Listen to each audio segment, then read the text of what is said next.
foi o jogo, na sua opinião? Bom, foi adequado pelo que aconteceu no jogo, o placar de 0-0, Beto? A tarde e noite de hoje aqui no Bento Freitas, foi riquíssima sobre vários aspectos. E é importante para o torcedor e para o ouvinte que a gente trabalhe com uma certa didática na informação para não confundir, não atropelar de tantas coisas. E principalmente o torcedor que está um pouco mais exaltado pelo emocional e em relação àquilo que o Brasil não pôde, que foi a vitória, às vezes pode confundir e numa hora dessas é muito complicado. De repente até passar, como a gente passa as informações sobre mudança de técnico e tudo, e elas podem até tomar outro rumo, enfim. Bom, eu vou começar pelo jogo primeiro. O jogo eu disse até durante o comentário do intervalo, que foi a expressão que eu usei, uma expressão bem comum, baita jogo. Um jogo de duas propostas táticas praticamente iguais, 4-4-2. Um jogo que os dois times, e o goleiro Jonatas, do próprio Juventude, mais alguém aí nas colocações, pós-jogo, confirmaram de que havia o interesse dos dois times em tentar ganhar. Então foi um jogo aberto, foi um jogo que permitiu espaços, mas era um jogo que eu me permitia, até nas intervenções, dizer que era um jogo de xadrez, aonde a estratégia e o detalhe faria a diferença em prol de um ou de outro no vazamento da defesa adversária e consequentemente a vitória. Embora as tentativas, embora o jogo aberto, embora as propostas semelhantes, embora as alternativas tentadas pelo lado do Juventude no meio, pelo lado do Brasil no meio, ninguém conseguiu abrir o placar. Fechou em 0-0, mas isso também é uma circunstância daquele tipo de proposta que a gente ouviu hoje aqui. Buscar o resultado nem sempre garante que um time sai vitorioso. Às vezes se discute questões táticas, onde tu tem uma posição tática um pouco mais defensiva ou posicionada, mas que tu tenhas uma jogada de saída de velocidade, uma jogada realmente efetiva que possa criar um contra-ataque, uma jogada terminal e com vezes até ganhando jogos. O Brasil, que começou aqui contra o Caxias, no 1-0, um jogo complicado, apresentou uma proposta tática que era bastante audaciosa para aquela ocasião. Não teve a melhor evolução. O Caxias assumiu, veio aqui num jogo mais posicionado, tentando alternativas de jogo para tentar buscar. Foi penalizado com um gol fortuito, ao acaso, de um levantamento para a área, depois de uma rebatida, e ali o Jair teve a melhor sorte. Era o World Trade Center, aquela zaga do Caxias, dois grandes prédios no meio da área, e ele conseguiu de cabeça encolhido botar para dentro. Isso sustentou o Brasil até hoje, na esperança de que o Brasil ia arrancar na competição. O Brasil sai para o Criciúma e o técnico Fael sustenta a tese dos 3 homens de meio, com um atacante, com o volante sendo o Moscatelli, enfim, mantendo aquilo que ele tinha coragem de sustentar e acreditar que daria certo. Não deu. Esquema tático lá não funcionou. O Brasil foi atropelado pelo meio-campo do Criciúma, dito por colegas de lá, colegas daqui, pessoas que foram e viram. Bom, e aí o Brasil vinha para um jogo com o Chapecoense complicado, aonde o Chapecoense também, numa situação semelhante à de hoje com a do Juventude, precisava vencer. O Chapecoense tinha folgado a primeira rodada, perdeu mal na segunda para o Caxias, no finalzinho, no detalhe de um pênalti com homem a menos, ia partir para cima do Brasil e partiu. Saiu ganhando 2-0, problemas defensivos, e o Brasil até acabou respondendo com 2 gols e conseguindo ali dar um alento, até quase ganhando o jogo em relação a isso. Mas foi penalizado no final com a expulsão do Amarildo, outro zagueiro expulso, segundo jogo consecutivo, problemas do setor defensivo. O Renato equilibrou-se naquele amistoso, que ele foi 2 amistosos aqui, teve expulsão, o Renato conseguiu equilibrar-se. Hoje, para mim, foi um jogador importante na marcação do Fausto, atacante do Juventude, mas o Amarildo foi expulso lá, o Lino acabou sendo penalizado aqui também, com o 2º cartão amarelo, por algumas situações. A questão tática que é tão discutida e debatida, ela configurou já 2 momentos para o Brasil. O time kamikaze, ofensivo, do toque de bola, do Armandinho, que não produz ofensividade, e do time com 2 volantes, o time que tem um equilíbrio tático e ainda não conseguiu vencer. É a proposta de jogo, será o problema do Brasil? Não.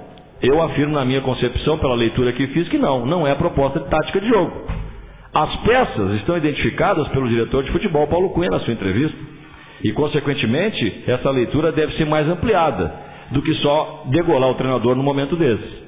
Eu citava nas minhas primeiras intervenções pós-jogo, que o Brasil, no mínimo, está penalizado por questões como Rodrigo Dantas, que foi embora, pediu para ir embora. O Cláudio veio para ser titular, está lesionado, o rapaz não tem culpa. O Kleberson se machucou agora num lance aí de um treinamento. O Vanderlei e o Michel chegaram hoje, não tem nem o que cobrar desses dois jogadores. O Sidney era um jogador de confiança do treinador, e o treinador sabe o que sustentou, mas caiu de rendimento, saiu do time. O Ricardinho caiu de rendimento, saiu do time. Se o problema não foi o vestiário, onde até a pedida do jogador teria sido para sair, né? Mas de qualquer maneira a direção tem o direito de negar e a gente tem o direito de saber que as coisas rolam. Hoje a informação pela internet ela passa daqui para Santa Catarina, de Santa Catarina volta para Pelotas, o MSN está aí, o Orkut está aí, todo mundo se comunica, celular está aí, jogador com jogador falam, conversam, jogador tem amizade fora daqui, gente de lá tem amizade com pessoas daqui, e essas informações vazam. Não é nem necessariamente, nem obrigatoriamente um diretor do Brasil que vaze, alguém que conte. O jogador mesmo conversa e acaba saindo. Bom, mas isso é o extracampo. Mas essas coisas vão somando para dentro do campo. E principalmente com a entrevista muito clara do Paulo Cunha no final do jogo, sobre mudar ou não, entendendo que tem peças que precisam ser mexidas. Olha, tem algumas que realmente mostraram já a garantia de jogar no time do Brasil. O Renato se afirmou. O goleiro Luiz Miller nem se fala. Tem sido importantíssimo aí, independente de sistema e concepção tática. Com 2 volantes ou não, com 3 volantes ou não, o Luiz Miller brilha. Com 3 atacantes, aliás, com 3 meias, com um volante e um meia intermediário, o Luiz Miller brilha. Então o problema também não é só a questão tática. Tem outras concepções, e aí eu também concordo, pela leitura que o Paulo fez, de que algumas peças precisam dar algo mais. O Dudu hoje foi um motorzinho no meio campo do Brasil, jogou muita bola o Dudu em termos de movimentação. Fiquei preocupado quando o Fael o tirou para a lateral, mas o próprio Dudu, não sei se por liberdade do técnico ou autonomia do jogador que é inteligente, experiente, numa necessidade de resolver, partiu para o meio de novo. Porque ficou um buraco, o Juventude no segundo tempo ganhou o meio campo, partiu para cima. E criou a 45 e a 47 2 jogadas terminais que ia botar a tampa no caixão do Brasil aqui. No final do jogo não fosse o Luiz Miller 2 vezes. E isso já com o Brasil com um homem a menos. O primeiro tempo o Brasil chutou praticamente 2 vezes com o Dudu, arriscou, uma com o Raul e uma com o Vanderlei. Chutes fracos, de fora da área, da intermediária, que praticamente não levaram nenhum perigo ao goleiro Jonatas. Mas nenhuma defesa importante fez o goleiro Jonatas. E a bola mais viva do primeiro tempo foi a do Juventude a 31 minutos, porque a partir de 23 do primeiro tempo, o Juventude cresceu. Começou a dominar melhor o meio campo. Thiago Silva, esse volante do Juventude joga muito, armou todo o meio campo do Juventude. O Calixto já foi mais discreto, não foi o mesmo Calixto lateral que eu vi em outra oportunidade, que é um jogador agudo, não foi. O Luiz Felipe também não foi. Os laterais do Brasil, se não foram eficazes no apoio, pelo menos equilibraram a questão tática da marcação. Eu já citei o Renato, que foi bem. O Lino não apresentou nenhuma grande diferenciação para se destacar, né? Até saiu penalizado com 2 cartões, foi expulso. Márcio Ran jogou tudo que podia, realmente combativo. Márcio Ran saindo para frente, carregando essa bola, tentando levar, marcando lá atrás para ajudar. Do lado dele o Batata, voluntarioso, marcador. E até tentou apresentar-se na intermediária do Brasil ofensiva, eventualmente, mas ele mesmo admite, e é honesto do jogador, que não é jogador de saída, não é jogador de apoio. Mas conseguiu pelo menos compor ali, na marcação do Cristiano, na marcação do Gustavo, 2 meias que o Juventude tem de boa movimentação. Marcou, ajudou nesse sistema. Então o Brasil também não foi muito agredido no setor defensivo. O Juventude praticamente não criou, a não ser, como eu disse, pontualmente jogadas, uma de contra-ataque a 31 do primeiro tempo, e no final o Brasil com um homem a menos já, 2 escapadas pelo lado direito, e o Luiz Miller brilhou. O jogador entrou sozinho 2 vezes lá, e o Luiz Miller brilhou.